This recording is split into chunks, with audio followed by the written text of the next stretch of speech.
Hello students, today in this video I am going to talk about the Gauss and the Poisson equation of gravitational potential. Gauss and Poisson's equation for gravitational potential.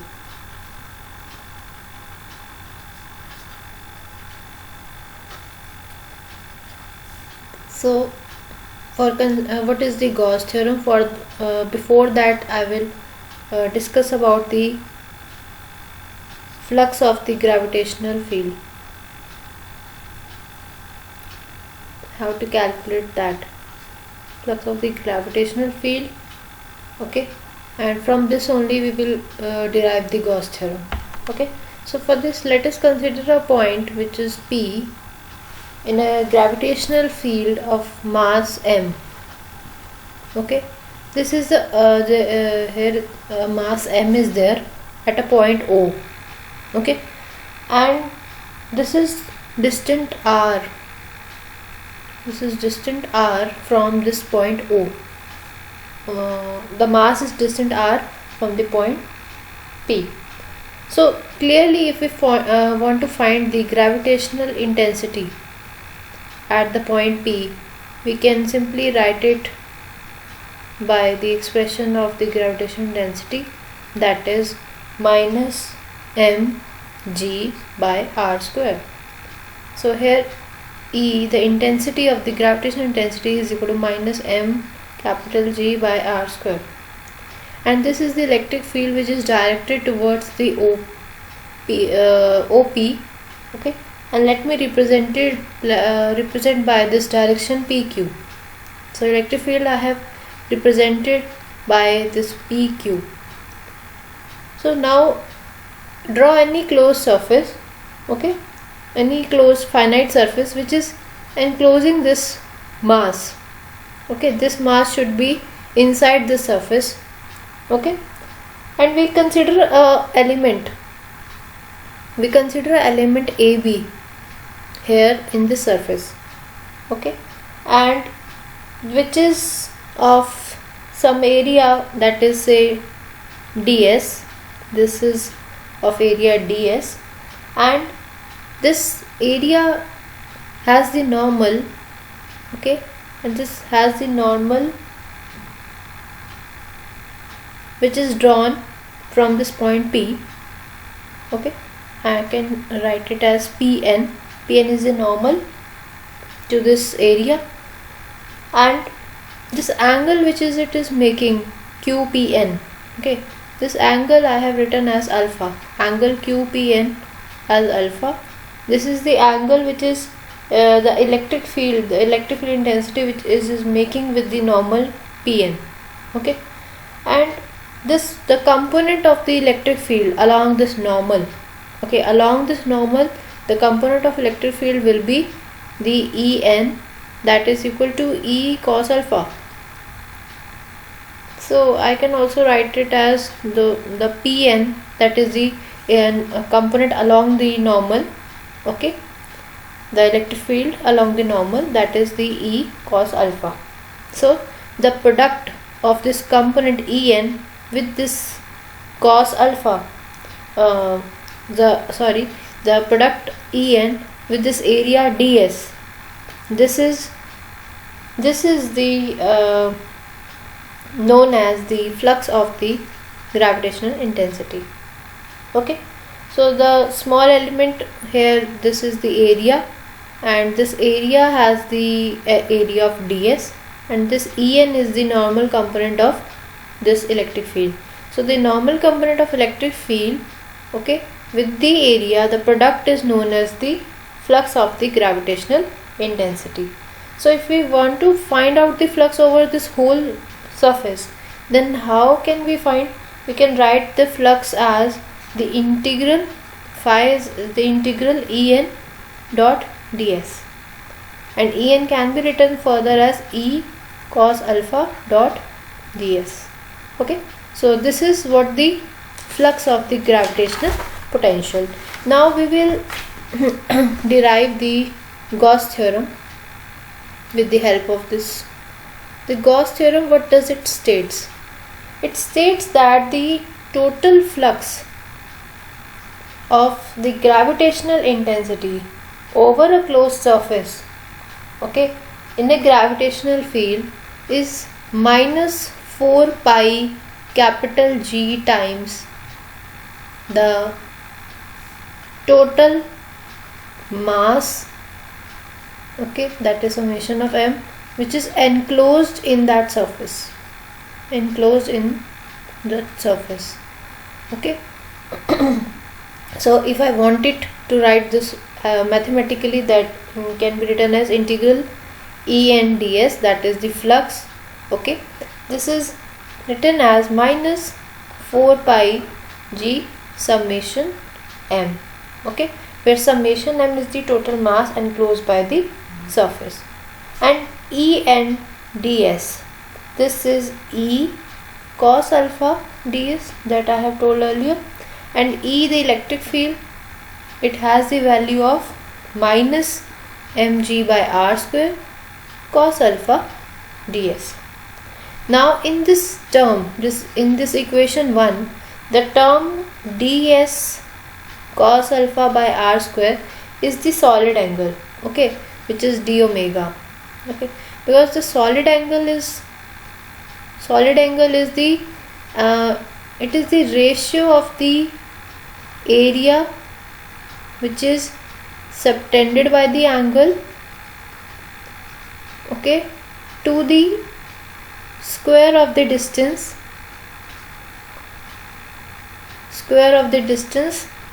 from the center to that point, okay.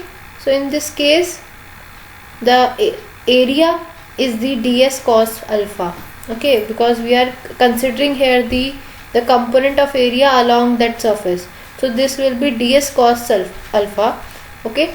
If we have any arbitrary surface, we take the component along that surface, that is ds cos alpha, okay, and the ratio to this area to the square of distance of the point from there, then the point, the distance that we taken from the center to this point, that is OP, that is r, we have to take the square, so square will be r square. This is the solid angle, this is d omega, okay. If you want to know what is the total angle, that is what is the omega, this will be equal to the 4 pi, because if we want to know the whole solid angle of the whole surface, that it will be equal to the total area that will be covered, that will be 4 pi r square, okay, divided by r square, so it will be 4 pi, the total solid angle of that surface, okay.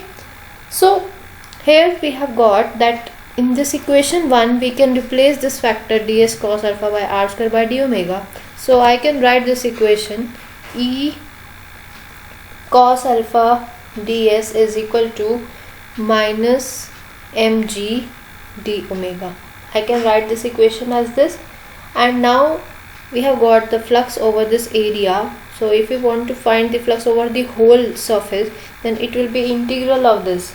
So if you find the integral, that will be integral of mg d omega, and in this case omega, okay, d omega integral will be omega, g is the constant, and this will be the summation over m, okay, integral m.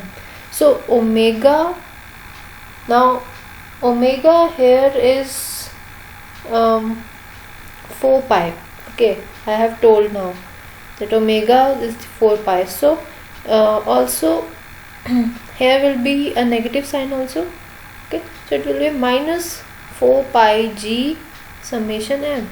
So that's what we were proving, that the flux, that this flux, or I can write this whole flux is equal to 4 pi g times the total mass enclosed by the surface. This is the Gauss theorem, okay. Hence we have proved the Gauss theorem, where summation m is nothing but the m1 plus m2 plus m3 and so on up to mn, okay.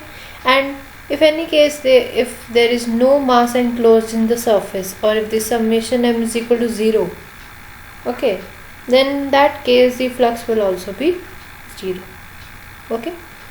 I hope the Gauss theorem is clear. Now let's move to the Poisson equation. The Poisson equation is what? Poisson equation. For the Poisson equation, you have to write the curl of E. Curl E is the del cross E. Okay. So if we write that the curl of E is 0 of any function, if the curl is 0, then we can define that function as the gradient of some scalar function. Okay. So we can write this function E as the gradient of some scalar function, that is the potential. Okay, and this can be written as minus del V because grad V is del V.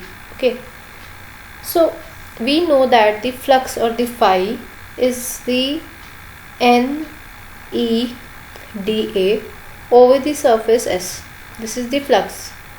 Okay, but we also know that the flux phi is equal to minus 4 pi G capital M, where capital M is the total mass enclosed in the surface. So for a continuous mass distribution, we will take a small element, okay, and then we will integrate that to get the total flux.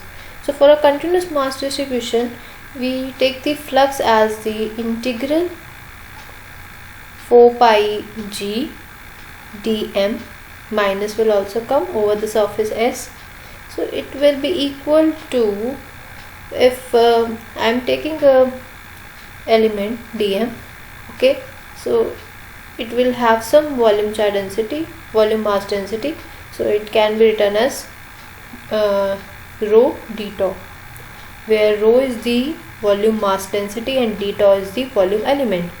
Okay, basically सिंपल सी बात है, जो density होती है मास per unit volume.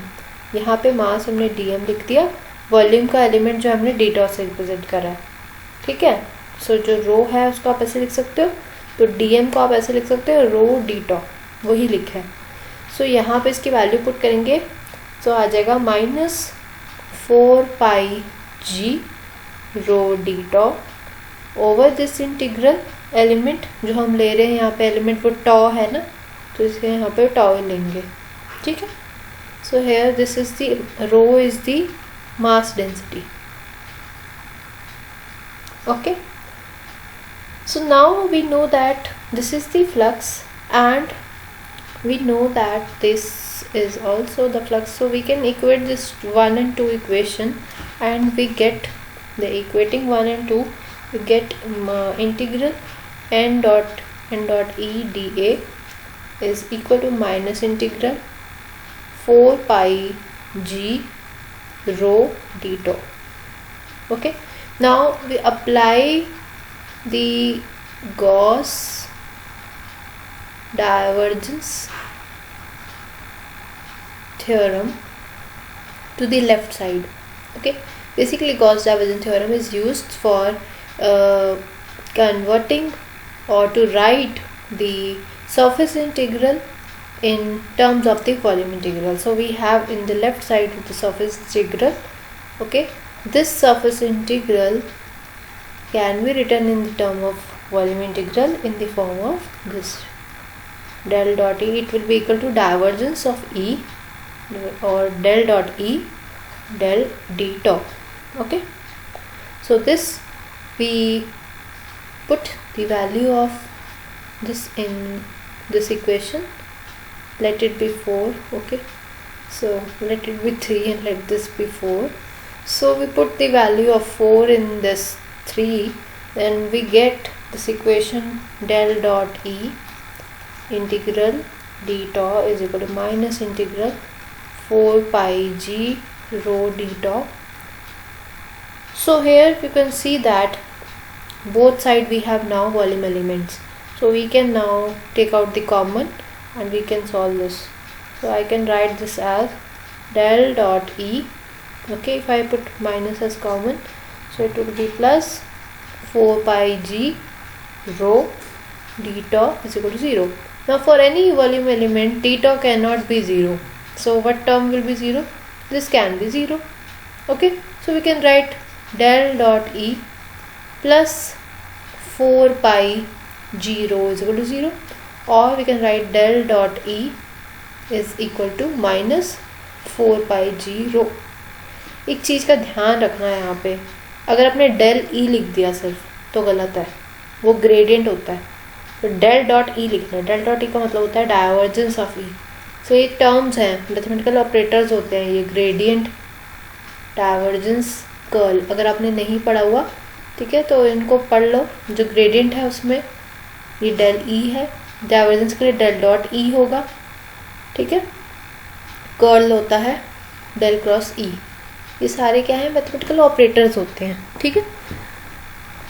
सो हमारे पास ये आ गया कि del dot E is equal to minus 4 pi G rho. Now we know that E is equal to minus gradient of the potential. So we put the value of the electric field in this. We will get minus del V is equal to minus 4 pi g rho. I can write this as del square V is equal to minus 4 pi g rho. Minus minus will cancel out here and I will be left with del square. It will be del square V is equal to 4 pi g rho. Okay, so we will get this equation. This is the Poisson equation, and if you want to know what is the Laplacian equation, so Laplacian equation will be if we put rho is equal to 0. So if right hand side becomes 0, so this del square V is equal to 0, then this equation is known as Laplacian equation. Okay, अगर right side पे term आ रही है तो उसको हम बोलते हैं Poisson equation, और यही अगर राइट साइड की टर्म या रो को 0 पुट कर दें तो राइट साइड टर्म 0 हो जाए तो उसको लैप्लेसियन इक्वेशन बोलते हैं. तो ये लैप्लेसियन इक्वेशन में मतलब बेसिकली ये जो डेल स्क्वायर है ये एक लैप्लेसियन ऑपरेटर है, ठीक है. डेल स्क्वायर क्या है, this is a Laplacian operator.